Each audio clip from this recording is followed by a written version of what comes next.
시청자 여러분 안녕하십니까? 김신철 변호사입니다. 살아가면서 뜻하지 않게 사건에 휘말려 조사를 받고 법정에 서게 되는 경우가 생기게 되는데요. 이때 어떻게 대처해야 할지 몰라 당황하게 되면 제대로 대처를 하지 못해서 억울한 일을 당하기도 합니다. 그래서 오늘은 지난번에 이어서 법원에서 진행되는 재판 단계의 절차와 대처 방법에 관해서 안내해 드리겠습니다. 수사가 끝나면 최종적으로 검사가 사건의 기소 여부를 결정하는데요. 범죄 혐의가 있다라고 판단하면 기소를 하고요. 혐의가 없다라고 판단되면 불기소 처분을 합니다. 검사가 혐의가 있다고 판단해서 법원에 기소를 하면 이렇게 된 공소장을 제출하는데요. 이 공소장 내용을 간단히 보면요. 제목은 공소장, 그리고 피고인의 관련 사항으로 피고인의 성명, 나이, 직업, 주거가 기재되어 있고요. 또 그 밑에 죄명, 적용 법조, 그리고 수사 단계에서의 구속 여부, 변호인의 성명 이렇게 기재됩니다. 그리고 피고인의 범행을 적은 공소사실이 그 다음에 기재되어 있습니다. 참고로 많은 분들이 이 피고와 피고인이라는 이 단어를 구별하지 못하고 있는데요. 형사소송에서는 기소된 사람을 피고인이라고 하고요. 민사소송에서는 소송을 당한 사람을 피고라고 합니다. 영화와 드라마에서도 자주 이 단어를 혼동하고 있는데 구별해야겠습니다. 어쨌든 법원은 검사가 제출한 공소장을 피고인과 변호인에게 우편으로 송부하는데요. 그러면 이 변호인은 피고인을 방어하기 위해서 검사가 가지고 있는 수사 기록을 열람 등사하면서 변호를 시작합니다.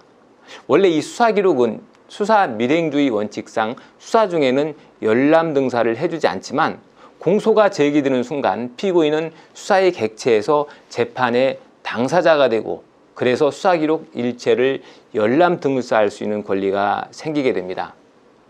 이렇게 수사 기록을 모두 열람한 후에 변호인은 법원에 공판심리 의견서라는 서면을 제출합니다.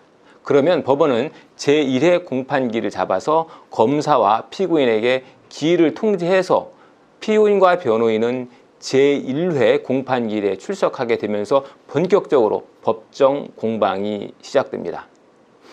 참고로 민사소송에서는 피고가 참석하지 않고 변호사만 참석하는 것이 일반적이지만 형사소송은 변호인만 참석해서는 안 되고 반드시 피고인이 법정에 참석하셔야 합니다.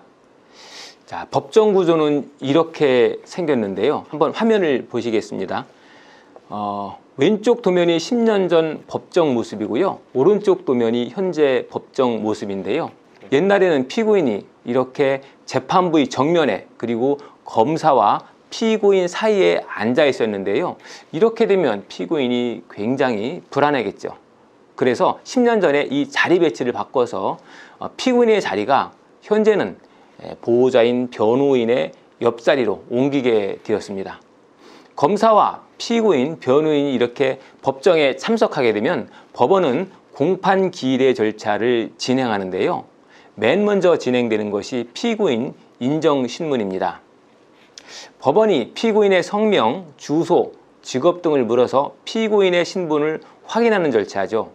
그리고 그 다음에 검사가 공소사실의 요지를 진술하는데요. 공소장을 모두 읽는 것은 아니고 요지를 추려서 구두로 진술합니다. 그러면 그 다음에 변호인과 피고인이 공소사실에 대한 의견을 개진합니다. 만약에 무죄를 주장하는 경우라면 공소사실을 부인한다 라고 말하고 그 이유를 간단히 개진합니다.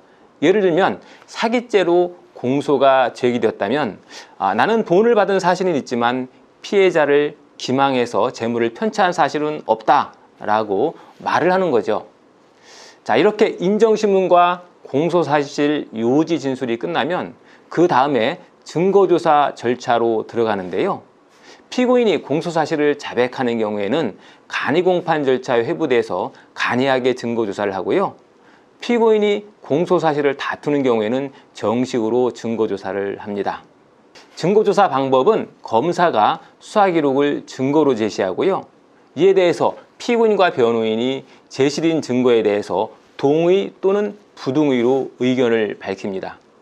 동의한 증거는 바로 증거로 채택되지만 부동의한 증거는 증거 채택 여부를 보류하고 증거 능력 부여하는 별도의 절차를 거치게 됩니다. 예컨대 피고인이 범행을 저지르는 장면을 현장에서 목격했다는 참고인 진술이 경찰 단계에서 있었다라고 하면 검사는 경찰 단계에 작성된 이 참고인 진술 조서를 법정에 증거로 제출하게 되는데요. 이때 변호인이 이 참고인 진술 조서를 증거로 사용하는 것에 부동의하면 법원이 이 참고인을 법정에 증인으로 소환해서 참고인 진술 조서의 기재 내용이 제대로 기재된 것인지 확인을 시킵니다. 그러면 이때 변호인과 피고인은 법정에 나온 증인에게, 법정에 나온 참고인에게 반대 신문을 해서 피고인에게 유리한 진술을 끌어내야 합니다. 이런 식으로 증거조사가 마쳐지면 이제 심리를 종결하고 판결을 선고하는데요. 법원은 판결 선고 전에 검사와 피고인, 변호인에게 각각 의견을 묻습니다. 여기서 검사가 마지막 의견을 제시하는 것을 구형이라고 하고요. 피고인이 마지막 의견을 제시하는 것을 최후진술이라고 합니다. 사람들은 이 검사의 구형량이 얼마인지 상당히 관심을 가지고 있는데요.